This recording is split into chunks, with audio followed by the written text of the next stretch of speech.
The prophet Ezekiel laid out a precise battle plan 2,500 years ago.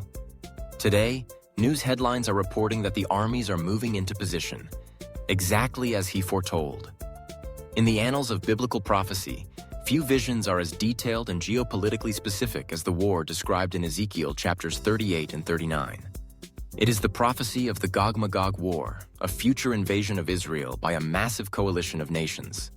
For centuries, this prophecy lay dormant, its fulfillment seemingly impossible due to the political realities of the world. The nation of Israel did not even exist for nearly 2,000 years, and the specific alliance of nations described by Ezekiel were often historical enemies. But in our generation, something unprecedented has happened. Not only has Israel been reborn as a nation, but for the first time in history, the exact confederacy of nations described by the prophet is forming in the Middle East. The ancient text is coming to life in our daily newsfeed. The stakes of this fulfillment are staggering. The Gog-Magog War is not just another regional conflict. It is a pivotal end-time event that ends with the direct supernatural intervention of God and sets the stage for the final act of human history. The low rumble of troop movements and the quiet signing of military pacts in distant capitals are creating a symphony of prophetic fulfillment. To understand what is happening today, we must first look at the ancient war plan laid out by Ezekiel. He identifies the leader of the invasion as Gog, of the land of Magog, who comes from the uttermost north. As we've explored, this is widely identified as Russia.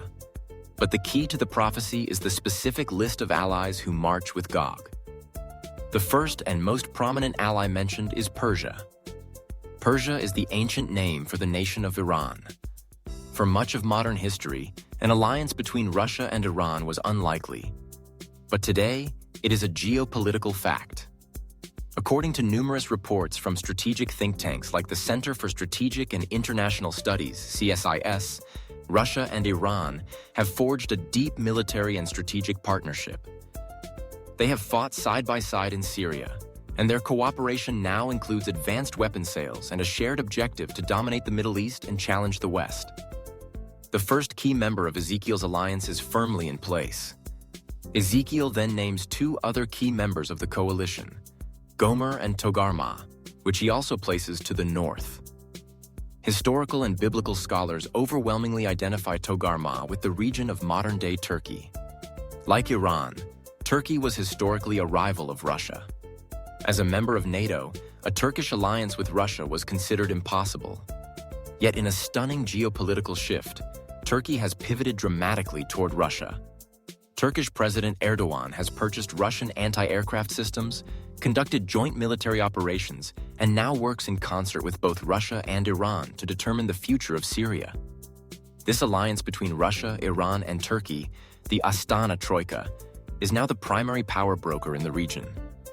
The second and third key members of Ezekiel's prophecy are now aligned with the leader from the north. You can almost feel the desert wind blowing across the Golan Heights, carrying with it the tension of three foreign armies, Russian, Iranian, and Turkish, now positioned on Israel's northern border. The prophecy is no longer a distant map. It is a description of the current military situation.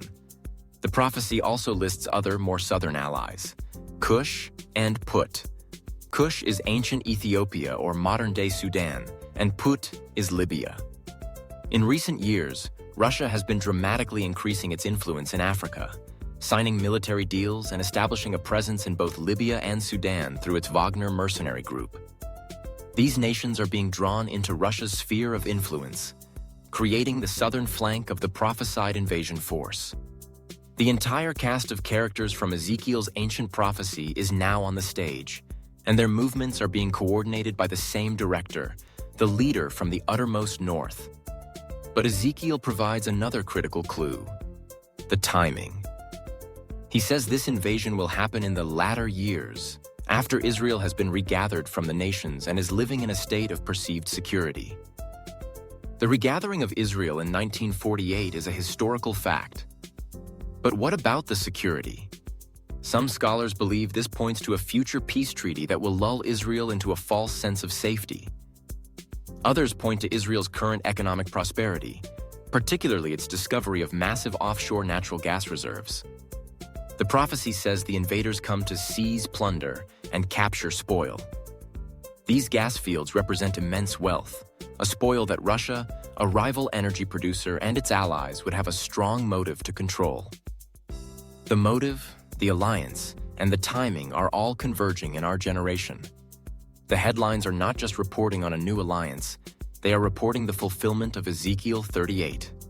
The ancient prophecy and the modern reality have merged. This is not a matter of speculative interpretation. It is a matter of comparing the 2,500-year-old text with today's intelligence briefings. The fit is perfect and unprecedented. The culmination of this prophecy is what makes it so critical to the end times timeline.